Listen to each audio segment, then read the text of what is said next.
మరి నొక్కి చెప్తూ గుర్తు చేస్తూ బాధ్యతను తెలియజేస్తూ ఓటు వేయమంటున్నా. అలాగే రాజశేఖరాచారి మా కరస్పాండెంట్ కూడా సిద్ధంగా ఉన్నారు. ఆయన దగ్గర ఉన్నటువంటి సమాచారం కూడా తీసుకుందాము. ఎలా ఉంది మీరున్న ప్రాంతంలో ఓటింగు సరళి పద్ధతి ఏర్పాట్లు?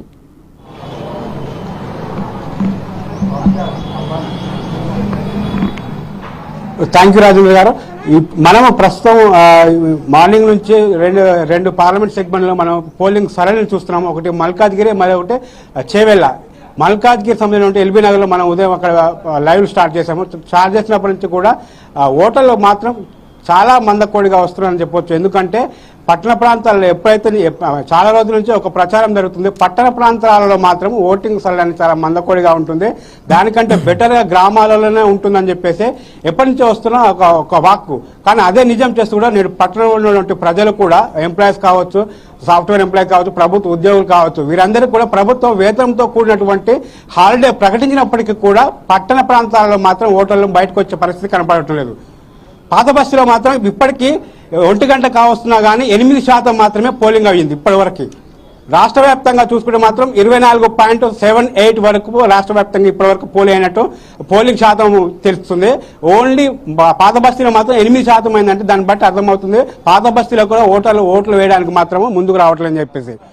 ఎందుకంటే మార్నింగ్ మనం చూసాము ఎల్బీ నగర్లో కొంతమంది సిటిజన్లు చెప్పడం జరిగింది, ప్రస్తుతం ఉన్నటువంటి యువత ఎవరైతే ఉన్నారో, కొత్తగా ఓట్లు నమోదు చేసుకుంటున్నటువంటి యువత కూడా ఎవరైతే ఉన్నారో వారికి తల్లిదండ్రులు కావచ్చు, చదువుకున్న విద్యార్థులు కావచ్చు, మేధావులు కావచ్చు, అందరూ ప్రతి ఒక్కరు వారికి మార్గదర్శకంగా ఉండాలి. ఓట్లు మాత్రం ఉపయోగించుకోవాలి. ఓటు ఉపయోగించుకుంటే మాత్రం మనం సంఘంలో లేనట్టే, ప్రజల మధ్యలో లేనట్టే, ప్రజాస్వామ్యంలో లేనట్టే అని చెప్పేసి వాళ్ళు చెప్తున్న సందర్భం చూస్తూ ఉంటే నిజంగా ఇంత దారుణంగా పట్టణ ప్రాంతాల్లో ఓటింగ్ సరళి ఉందా అని నిజంగా అనిపిస్తుంది. మీరన్నట్లే చాలా మందికి మనకు ఒక సందర్భంలో మనకు సిగ్గుపడాల్సిన విషయం ఏంటంటే పట్టణ ప్రాంతాల్లో చదువుకున్న మేధావులు ఉంటారు, పారిశ్రామికవేత్తలు ఉంటారు, వీళ్ళందరూ కూడా ఓటింగ్కు భయపడి ఎందుకు రావట్లం లేదు, కారణాలు కూడా ప్రభుత్వం పర్యవేక్షించాలి, అవేర్నెస్ కార్యక్రమాలు కూడా చేపట్టాలి. అంతేకాదు ప్రభుత్వం తరఫున కూడా ఒక కఠినమైన చర్యలు కూడా తీసుకుంటేనే బెటర్. ఎందుకంటే ఓటు అనేది మానవుకు సంబంధించినటువంటి అద్భుతమైన హక్కు. మనము మన ఫ్యూచర్ నిర్ణయించుకునే భావితరాలకు సంబంధించినట్టు అంబేద్కర్ కల్పించినట్టు ఒక అద్భుతమైన హక్కు. దాన్ని మనం ఉపయోగించుకుంటేనే మన ఫ్యూచర్ మనం లిఖించినట్టుగా ఉంటుంది. కాబట్టి దాన్ని ఉపయోగించుకునే ఉద్దేశంతో ప్రభుత్వం కూడా కఠినమైన చర్యలు కూడా తీసుకోవాలని చెప్పేసి చాలా మంది చెప్తున్నటువంటి సందర్భం. ఎందుకంటే ఓటు వేయకపోతే మాత్రం కంపల్సరీ వాళ్లకు నెక్స్ట్ టైం కూడా ఓటు వేసే హక్కు వాళ్ళకు కల్పించకూడదు, వాళ్ళ ఓటు హక్కును కూడా రద్దు చేయాలని చెప్పేసి మరికొంతమంది సీనియర్ సిటిజన్స్ కూడా చెప్తున్నటువంటి సందర్భం.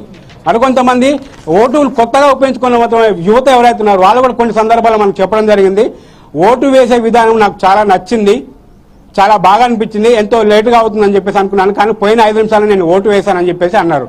సో ఇదే పద్ధతి అలాంటి యువతలో ఉండాలి అంటే అలాంటి సదుపాయాలు కావచ్చు, అలాంటి సౌకర్యాలు కావచ్చు ప్రభుత్వం కల్పించాలి, ప్రభుత్వం ప్రోత్సహించాలి.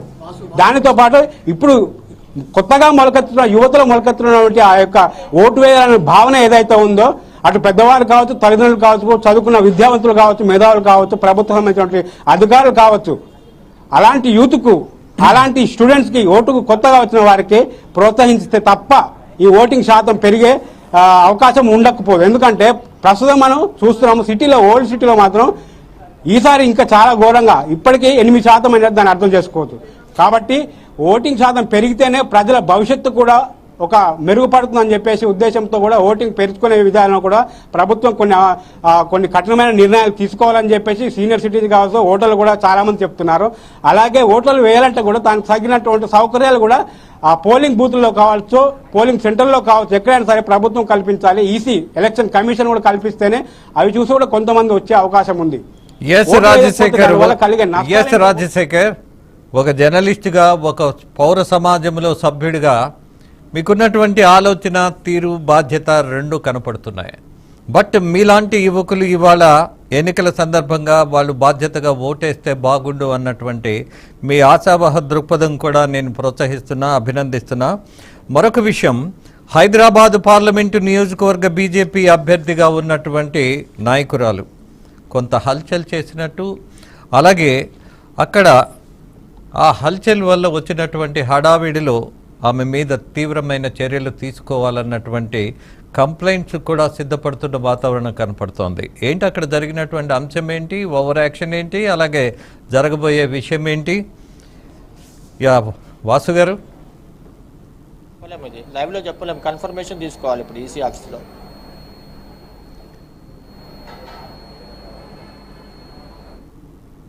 ఓటు వేసే కేంద్రాల్లో ఓటు వేయడానికి వస్తుంటారు. ఆ సందర్భంలో ఆమె ఏం చేశారంటే హైదరాబాద్ సంబంధించినటువంటి పార్లమెంటు అభ్యర్థి ఎవరైతే ఉన్నారో వాళ్ళు ఓటు వేసే మహిళలు ఎవరైతే ఉన్నారో, ముస్లిం మహిళలు ఎవరైతే ఉన్నారో వాళ్ళను చెక్ చేయడం జరిగింది. ఓటు కార్డు తీసుకొని వాళ్ళని చెక్ చేయడం జరిగింది. వాళ్ళైనా కాదని కన్ఫర్మ్ చేసుకునే సందర్భంలో వాళ్ళని కూడా అడిగి తెలుసుకుంది. కొన్ని సందర్భాల్లో ఒక 10 మందిని చెక్ చేస్తే అందులో ఇద్దరు కాదని తెలియడంతో కూడా ఆమె కూడా ఈసీకి సంబంధించిన ఎలక్షన్ సంబంధించిన సిబ్బంది కూడా ఆమె కంప్లైంట్ చేయడం జరిగింది. ఓట్లలో ఉన్న ఓటు లిస్ట్ లో ఉన్నటువంటి ఆ స్లిప్ లో ఉన్నటువంటి ఏజ్ ఒకలా ఉంది, ఓటు వేయడానికి వచ్చిన వ్యక్తి ఏజ్ మరొకలా ఉంది. కాబట్టి ఈ రెండు టాలీ కాలేదు. మీరంతా ఏం చేస్తున్నారు అని చెప్పి అక్కడ ఉన్నటువంటి ఓటింగ్ సిబ్బంది ఎవరైతే ఉన్నారో ఆ సిబ్బందిని కూడా ఆమె నిలదీయడం అడిగింది. నేను కూడా మీపై కంప్లైంట్ చేస్తానని చెప్పేసి ఆమె గట్టిగా కంప్లైంట్ చేస్తానని చెప్పేసి చెప్పడం జరిగింది. అలాగే అక్కడ ఉన్న ఆఫీసర్లు అక్కడ పక్కనే ఉన్నటువంటి ఆఫీసర్ కూడా ఆమె కంప్లైంట్ ఇవ్వడం కూడా జరిగింది. ఎందుకంటే గతంలో ఈ ఎలక్షన్ ప్రారంభమయ్యే ముందే ఆల్రెడీ దాదాపు 4 నుంచి 5 లక్షల ఏవైతే ఓట్లు అంటే దొంగ ఓట్లు ఉన్నాయో ఆమె తీసేయడం కూడా జరిగింది. అలా తీసేసిన తర్వాత కూడా మరికొన్ని ఓట్లు ఇలా వస్తున్న ఉద్దేశంతో ఆమె చెక్ చేయడం జరిగింది ఒక ప్రాంతంలో. అది కూడా కొన్ని నిజమని తెలిసింది కాబట్టి వాళ్ళు అక్కడున్న లోకల్ గా ఉన్నటువంటి వేరే వర్గం వాళ్ళు కూడా ఆమెపై కూడా అంటే మాటల యుద్ధం కూడా చేయడం జరిగింది. మాటల యుద్ధంతో ఆమెపై దాడి చేయడం జరిగింది. దానికి అక్కడ ఉన్న అధికారులు స్పందించారు. కాబట్టి ఇలాంటి సంఘటనలు పునరావృతం కాకుండా ఈసీ ఎవరైతే ఉన్నారో, ఈసీకి సంబంధించిన ఎవరైతే అధికారులు ఉన్నారో, పోలింగ్ బూత్ సంబంధించిన అధికారులు ఎవరైతే ఉన్నారో మరింత కఠినమైన చర్యలు తీసుకుంటేనే తప్ప ఇలాంటి ఓట్లు పడకుండా ఉంటాయి. కాబట్టి ప్రజాస్వామ్య ఓటు హక్కు అనేది చాలా అందరి బాధ్యత. కాబట్టి దాన్ని సద్వినియోగం చేసుకునే పద్ధతిలో అధికారులు కానీ అందరూ ప్రవర్తించాలి, వాటిని చెక్ చేయాలని చెప్పేసి మాధవులు అయితే చెప్పడం జరిగింది. రాజేంద్ర, అలాగే మరొక విషయం కూడా ఉంది రాజశేఖర్. తెలంగాణ ఎన్నికల సందర్భంగా, సార్వత్రిక ఎన్నికల సందర్భంగా అసెంబ్లీ ఎన్నికలు ఉన్నప్పుడు ఉన్నటువంటి ఉత్సాహం ఇక్కడ కనపడట్లా. ఎందుకనంటే అసెంబ్లీ ఎన్నికలలో కోట్లాది ధనం,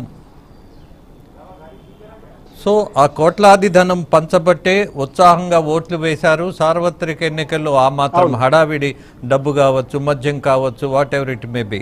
పార్లమెంట్ ఎన్నికలకు సంబంధించి మాత్రం అంత ఖర్చు పెట్టే పరిస్థితి ఉండదు అని మనం అంతా అనుకుంటూ ఉంటాం. అదే కారణమా ఓటర్లు రాకపోవడానికి? అసెంబ్లీలో కనపడినటువంటి ఉత్సాహం పార్లమెంట్ ఎన్నికల సందర్భంగా కనపడపోవడానికి కారణం, ప్రత్యేక కారణం ఏమై ఉంటుంది?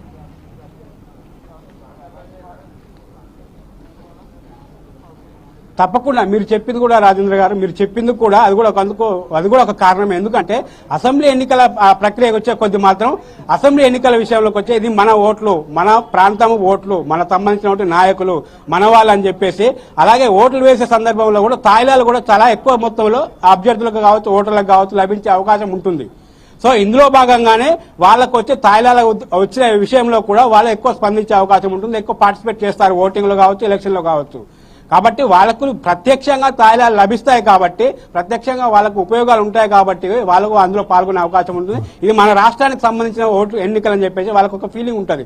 కానీ పార్లమెంట్ ఎన్నికలకు వచ్చేసరికి అది పూర్తి విభిన్నంగా ఉంటుంది. అంటే ఎందుకంటే ఇవి మన రాష్ట్రానికి సంబంధించిన ఎన్నికలు కావు, మన ప్రభుత్వానికి కావు, అది ఏవో సెంట్రల్ గవర్నమెంట్ సంబంధించిన ఎన్నికలు. అక్కడ ఎవరొస్తే మనకేంటి అనే ఒక విషయం కూడా, ఒక ఆలోచన కూడా ఓటర్లో చాలా మందికి ఉంది. ఎందుకంటే కేంద్రంలో కావచ్చు, రాష్ట్రంలో కావచ్చు, రెండు కూడా మన దేశానికి సంబంధించిన ఎన్నికలు, మనకు సంబంధించిన ఎన్నికలు, ప్రజాస్వామ్యానికి సంబంధించిన ఎన్నికలు, మన భవిష్యత్తును నిర్ణయించే ఎన్నికలు. కానీ ఈ రెండు సందర్భాల్లో సగటు ఓటర్లు అనుకోవడం లేదు, కార్యకర్తలతో సహా. అక్కడనే ఈ ప్రాబ్లం వస్తుంది.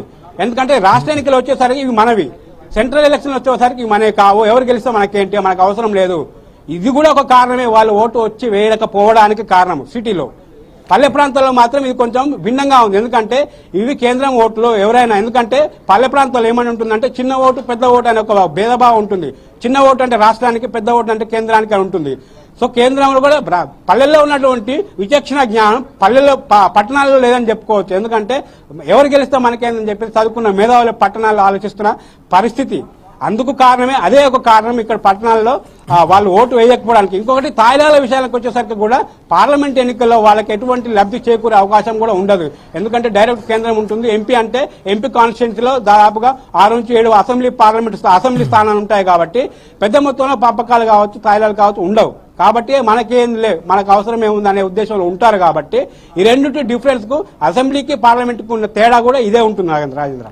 ఎస్ రాజశేఖర్, మీలో ఒక మంచి టీచర్ కూడా ఉన్నట్టున్నాడు. ఫైన్, ఇలాంటి జర్నలిజాన్ని కొనసాగించండి, మరియు విలువైన సమాచారాన్ని కూడా ఇస్తూ ఉండండి. మరొక విషయం, లిఖిత, నేను ఇందాకే అన్నా, ఒక యంగ్ జర్నలిస్ట్గా మీకు కూడా కొన్ని ఎక్స్పెక్టేషన్స్ ఉంటాయి. ముఖ్యంగా ఇవాళ తెలంగాణ ఎన్నికల సందర్భంగా 18-19 ఏళ్ల వయసు కలిగినటువంటి యువ ఓటర్లు 9 లక్షల మంది ఉన్నారు రాష్ట్రంలో. అలాగే సిటీలో ఎంతమంది ఉన్నారు అన్నది అప్రస్తుతం, కానీ అక్కడ పాల్గొంటున్నటువంటి వాళ్ళల్లో మహిళల శాతం ఎక్కువ కనపడుతోంది, సెలబ్రిటీలు మాత్రమే కనపడుతున్నారు. అలాగే యువకులు కూడా ఉత్సాహంతో ఓటు వేస్తున్న వాతావరణం కనపడుతోందా లిఖిత?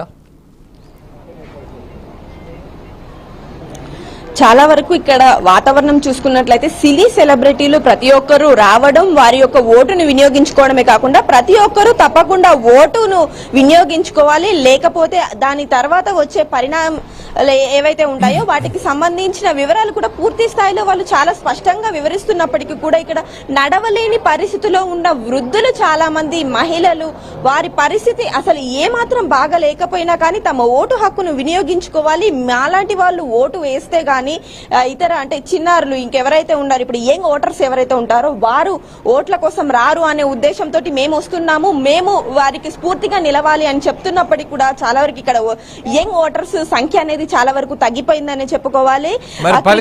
మీరు అన్నట్టుగా క్రికెట్ మ్యాచ్ల కోసం కావచ్చు, సినిమా టికెట్ల కోసం కావచ్చు, ఇక్కడ చూసుకున్నట్లయితే అసలు ఏ మాత్రము కూడా ఓటింగ్ జరుగుతుందా, అసలు ఏదో ఖాళీగా ఇక్కడ ఏం జరుగుతుంది అనే విధంగానైతే ఉంది. చాలా వరకు ఈ యువ ఓటర్స్ ఎవరైతే ఉన్నారో వారు అసలు పోలింగ్ బూత్ లకు రావడానికి కానీ ఇక్కడ వచ్చి ఆ యొక్క సేవలను ఏవైతే వాళ్ళ ఓటును వినియోగించుకునే ప్రయత్నం కానీ చేయట్లేదని అయితే క్లియర్ కట్ గా అర్థమవుతుంది. హైదరాబాద్ నగరంలో మెయిన్ గా ఈ జూబ్లీ హిల్స్, బంజారా హిల్స్ ప్రాంతాల్లోనైతే చాలా వరకు ఈ ఓటింగ్ శాతం అనేది చాలా తక్కువగా ఉంది. అందులో మెయిన్ గా ఈ యువ ఓటర్ల శాతం అయితే ఇంకా తక్కువగా ఉందని అయితే ఇక్కడ పరిస్థితిని చూస్తేనైతే అర్థమవుతుంది.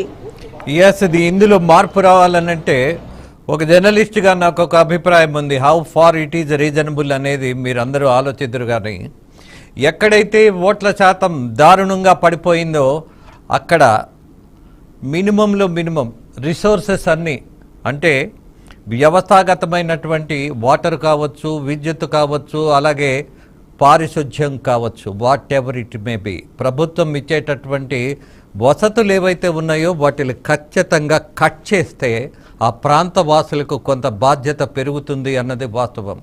It has to be think and it has to be taken the proper action by the commissioner, election commissioner or anybody who are concerned with that. Anyhow, మీ ముగ్గురికి మీరిచ్చిన సమాచారానికి కృతజ్ఞతలు తెలియజేస్తున్నా. అలాగే తెలంగాణ రాజకీయం మొత్తం మనం గమనిస్తున్నప్పుడు చాలా విచిత్రమైనటువంటి పోలింగ్ శాతం కనపడుతోంది. హైదరాబాదు నగరంలో ఓట్ల శాతం చూస్తే ఇప్పుడే విన్నారు, అత్యల్పమైనటువంటిది హైదరాబాద్.